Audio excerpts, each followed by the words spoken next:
Hello and welcome to Learn, Do, Become Radio. I'm April Perry. Today we're talking about 5 organization tips I personally wish that I'd had as a teenager. And I hope that these ideas will strengthen you and perhaps any teenagers in your life. And I'm so glad that you're here. If you're brand new to Learn, Do, Become, we help people who are drowning in the details of life to create simple systems so they can do what matters most. I have been thinking about this community literally every day. I love to be able to show up and serve and hopefully inspire you to be able to do things that feel less overwhelming. If you feel like your life is overwhelming and just feels too hard sometimes, we want to help you to get out of that. So, okay, let's jump right in. So, quick story, when I was in high school, I wanted to be organized so badly. I did have a planner. I got it when I was 13, and my brother-in-law taught me how to use it. And I kind of got a lot done, I guess I could say, throughout high school, because I really wanted to. I was kind of an achiever and I wanted to check things off my list and all these goals I was working towards.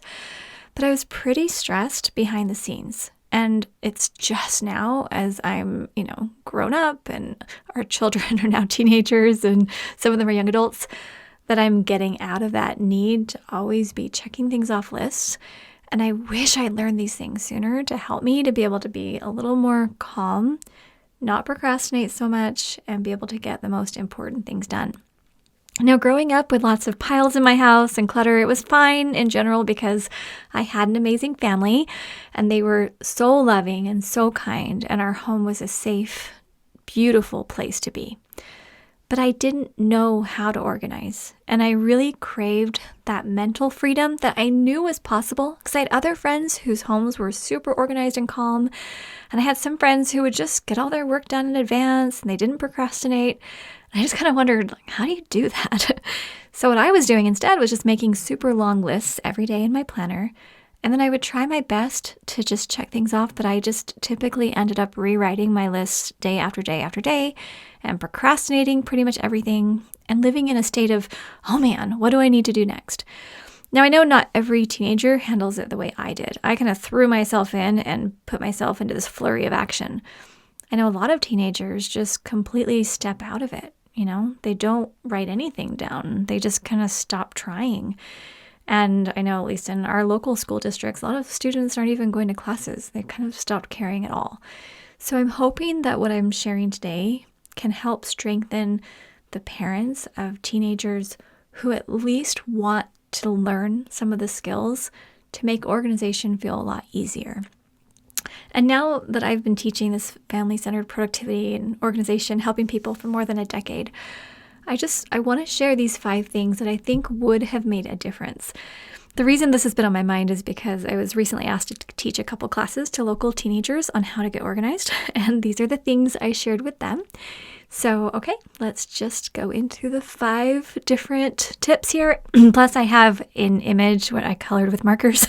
I'll put it on the show notes page if you want to see it. We also shared it on social media, so you can find Learn, Do, Become on Instagram or Facebook.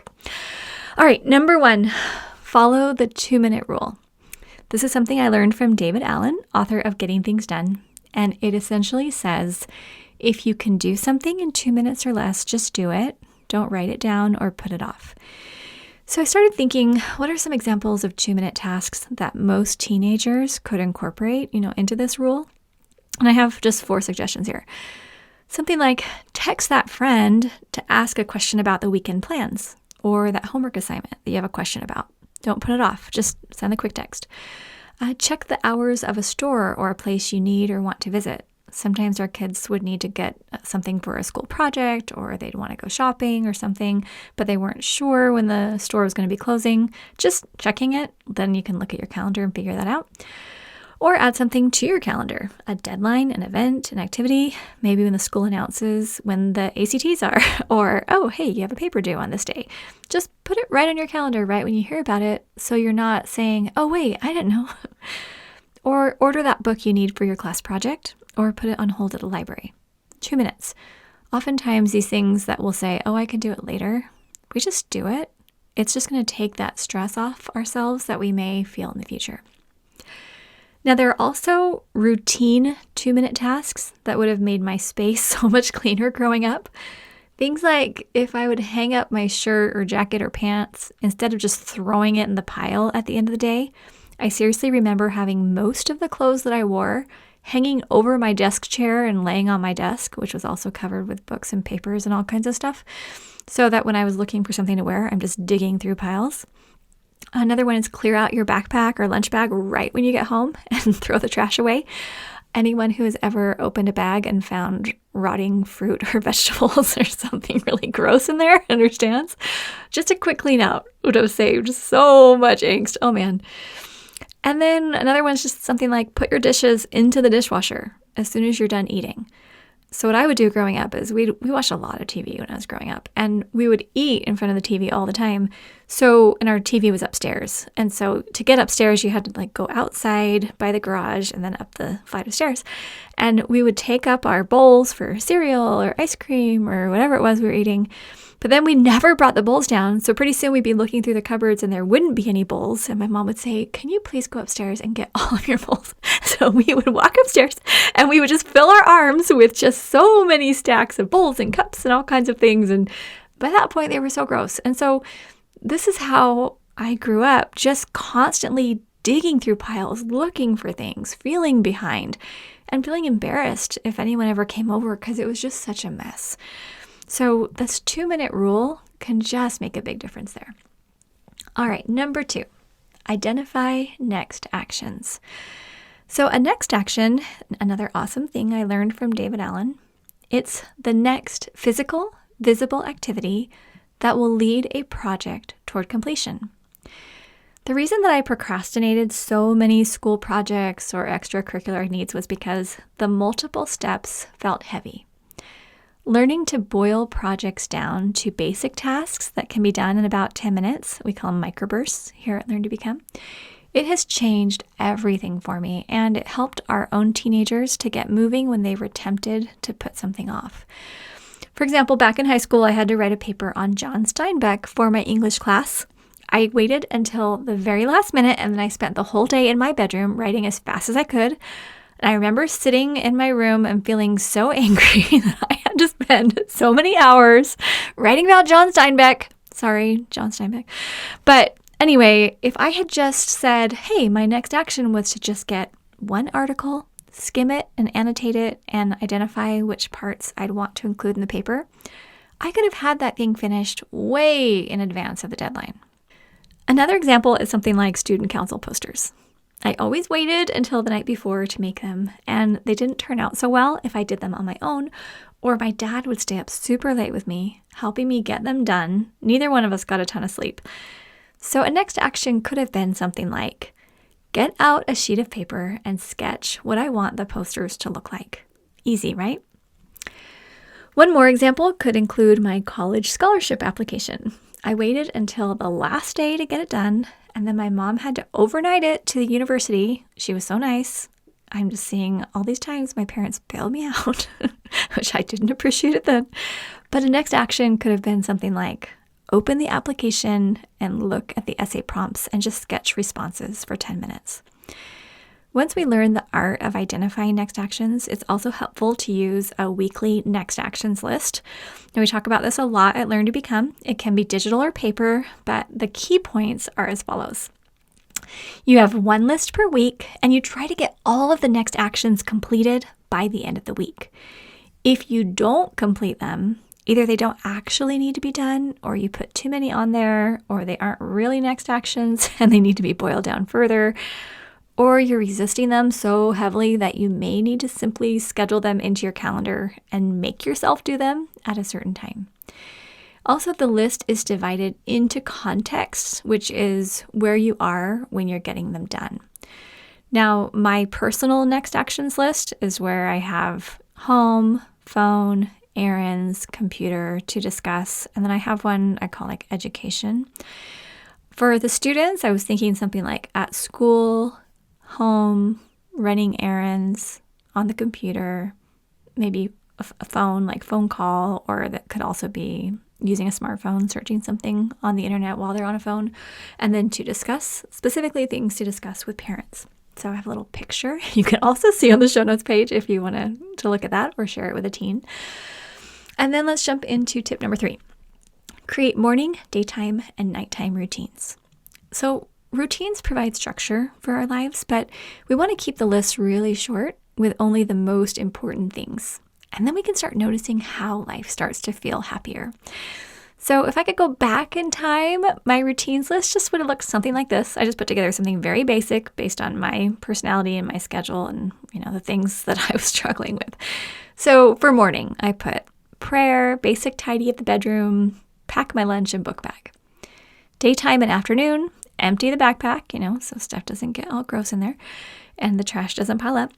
And then do next actions and calendar specific homework assignments or extracurricular needs right away. That would have saved me so many hours of worrying about my homework. And then I added, spend time with family and friends. I did a lot of activities and a lot of doing, but I don't know that I cherished my relationships as much as I wish I had, especially since I was living at home and having time with my parents. I didn't realize once I left home how much I would miss that time. And then for evening, I put spiritual study and prayer, plan the next day, like my calendar, maybe any details, borrowing my mom's car. She had a blue Honda Accord she let me take sometimes to school. It was so nice. Stick shift. And also just planning like what I need to pack for the day. Sometimes if I knew, I've got a drama practice and then we have a basketball game we're going to that night or something, just needing to know clothing and supplies, maybe how much food I needed, things like that. Lay out clothes. That would have also been great, so I didn't have to think about it in the morning. And get to bed early and limit TV. I did do that a little bit my junior year specifically. It changed my life. I have a whole essay I wrote called TV or Not TV. And I went a month without TV and it was amazing. And then I kind of went back to it, but it was amazing for that month. And then let's just go ahead now and we'll jump into tip number 4. All right, keep a simple calendar. So honestly, if you could have seen my high school paper calendar, this was pre-smartphones. I had a Franklin planner, but I had so much on it that I had to keep scanning it throughout the day. And it just took a lot of my bandwidth to stay on top of things. So if I could do things over again, I would have been more realistic about the time I actually had. And I would have made shorter lists that were way more focused. Now, there's 2 parts to any optimal calendar.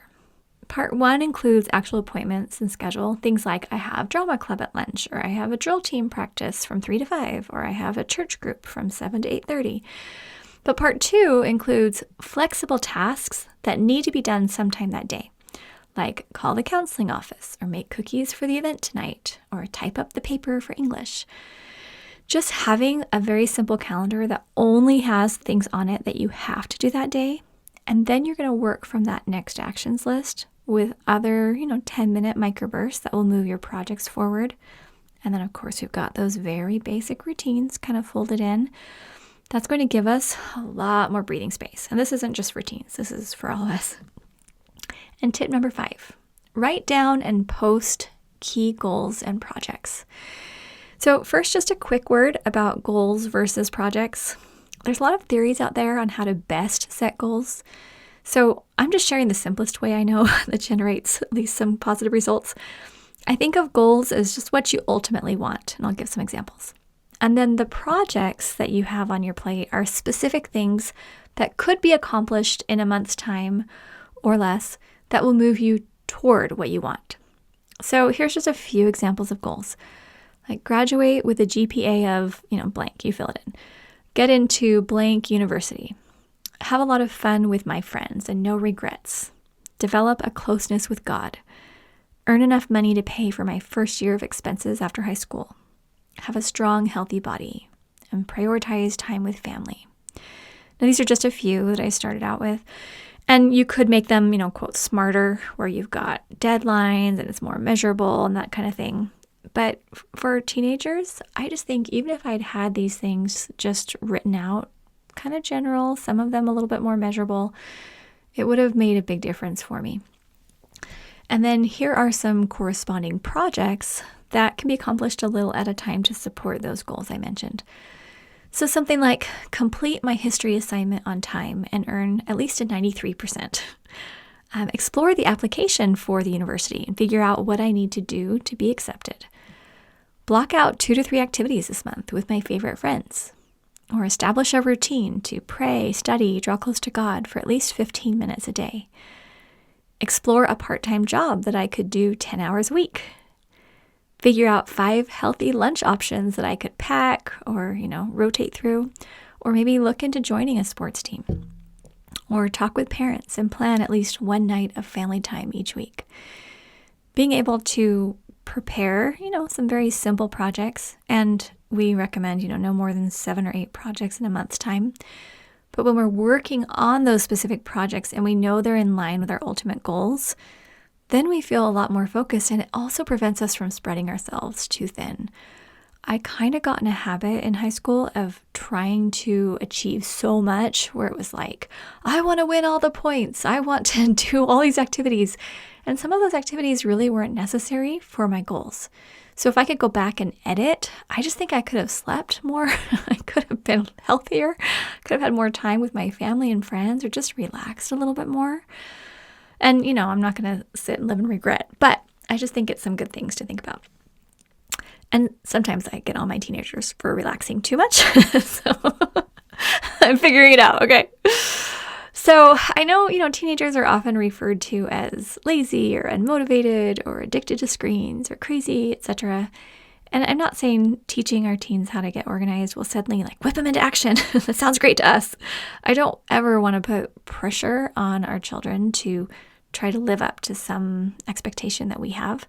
I think setting some good or having conversations about expectations and about goals and really finding out what they're excited about and encouraging them to do their best without forcing them or putting them into unhealthy circumstances where they're just trying to please us. It's kind of this balance that Eric and I have been working on a lot. But I do believe that there are a lot of teens who slip into avoidance behavior or tricky situations because they just don't know what else to do. They get kind of stressed or they worry about not measuring up, and so they kind of just stop trying. And I found specifically with our teens, right now we have 3 who are already adults and out of the home, and we have 1, Spencer, who's home, he's 15. And I noticed that just having conversations with him about next actions and routines that he's excited about, it helps him get moving in a way that feels really good. He has this report he's working on, and I've noticed he's been procrastinating it. He just hasn't been doing it. And so I sat down with him yesterday and said, okay, what are the next steps on it? He's like, I don't think it's that hard. I just think I need to open it and do a little more typing. Okay, so that's something. When would you want to do that? Let's talk about that. Or he has a scanning business. He's been scanning some photos for us and our neighbors, and he was putting it off a little bit. And I said, okay, well, what do you need to do to complete it? He said, well, there's just this one picture I need to scan, but I need to use the flatbed scanner. I don't really know how to use that one. I need some help. So I sat down with him and showed him how to take the picture out of the frame it was in, and he didn't know it could be taken out. He's like, oh my gosh, that's so easy. I can scan that in the scanner. And so he went and did it. He completed it, got it done, sent the link off to our neighbors, coordinating all the, final details. And he was so happy because he was getting it done. Things were just kind of laying around waiting because he just didn't know, how to take that next step. And so I think inherently, our teens and our children and each person comes really just wanting to do well, wanting to create, wanting to live a happy life, wanting to create good relationships and, have some ability to be successful, right? But often that's manifested in different ways. And often when they feel discouraged or maybe they just feel like they're not measuring up, they just don't know what else to do besides snap at their parents or slam the doors or whatever. And I think that as we prepare the next generation with skills, then, to get organized, things that we talked about today, I think it at least gives them another option. They don't have to do it. Not every one of our children loves calendars. None of them want to use planners. They all do digital devices, which is fine. Not all of them love doing goals and projects and things like that. And it's fine. We're not here to, control our children. But we are here to guide them, support them, love them, and give them the gift of the power to choose.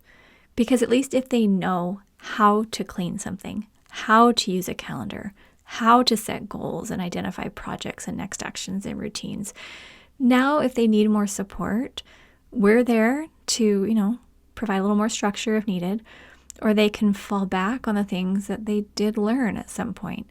And really, that's our responsibility. One of the things that's helped me the most in parenting teenagers is recognizing that my job is not to live their life for them.